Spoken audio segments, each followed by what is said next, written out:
Hello guys, അപ്പോൾ ഇന്ന് 7th day meal plan of ആ ബേബിയാണ്. അപ്പം നമുക്ക് ഇന്ന് പോയി കണ്ടിട്ട് വരാം. ഇന്ന് ഞാൻ എന്തൊക്കെ മീൽ ആഡ് ചെയ്തിട്ടുണ്ട്.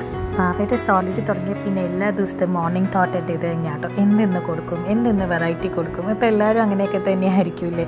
ഇന്ന് നമ്മൾ ബീൻസാണ് ഇൻട്രൊഡ്യൂസ് ചെയ്തത്. ആൾ കുഴപ്പമില്ലാത്തതൊക്കെ കഴിച്ചു.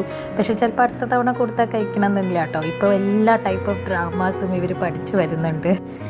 അപ്പോൾ ആൾക്കാരുടെ പാത്രവും സ്പൂണും കണ്ടു കഴിഞ്ഞാൽ അപ്പം അറിയാം എന്തെങ്കിലുമൊക്കെ കൊണ്ടുവരുന്നുണ്ടെന്ന്. ചിലപ്പോൾ ടേസ്റ്റ് ചെയ്തിട്ട് ഇഷ്ടമല്ല, അത് കഴിക്കില്ല എന്നുള്ളതായിരിക്കും. ചിലപ്പോൾ അത് പിടിച്ച് എടുക്കാനും നോക്കും. അപ്പോൾ ഇതാണ് എന്നുമുള്ള ഒരു പരിപാടികൾ. ഇതാർക്കാ വേണ്ടേ? വേണോ? വേണോ? കാലത്തത്തെ എല്ലാം കഴിഞ്ഞ് കഴിഞ്ഞാൽ പിന്നെ അടുത്തതാണ് ഉച്ചയ്ക്ക് ഇനി എന്ത് കൊടുക്കും, വൈകുന്നേരം എന്ത് കൊടുക്കും. അപ്പോൾ ഉച്ചയ്ക്ക് ഇന്ന് ഉരുളക്കിഴങ്ങ് കൊടുക്കാമെന്ന് വെച്ചു. ഇതും ഫസ്റ്റ് ടൈം ഇൻട്രൊഡ്യൂസ് ചെയ്തതാണ്. അപ്പോൾ നല്ല വേവുന്ന ഉരുളക്കിഴങ്ങാണെങ്കിൽ നമുക്ക് സ്മാഷ് ചെയ്ത് കൊടുക്കാം. ചില ഉരുളക്കിഴങ്ങ് അത്ര വേവത്തില്ല. അപ്പോൾ അങ്ങനെയാണെങ്കിൽ നമുക്കതൊന്ന് മിക്സിയിൽ അടിച്ചിട്ട് കൊടുക്കാം. ഇപ്പോൾ ഈ കാണുന്ന വെപ്രാളമൊന്നും ചിലപ്പോൾ കഴിച്ചു എന്ന് വരില്ല. അങ്ങനെയാണ് നോർമലി ചെയ്യാറ്.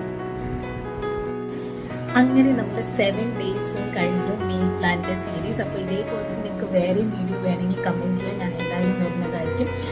അപ്പോൾ നമുക്കിനി അടുത്ത വീഡിയോ കാണാം. ബൈ.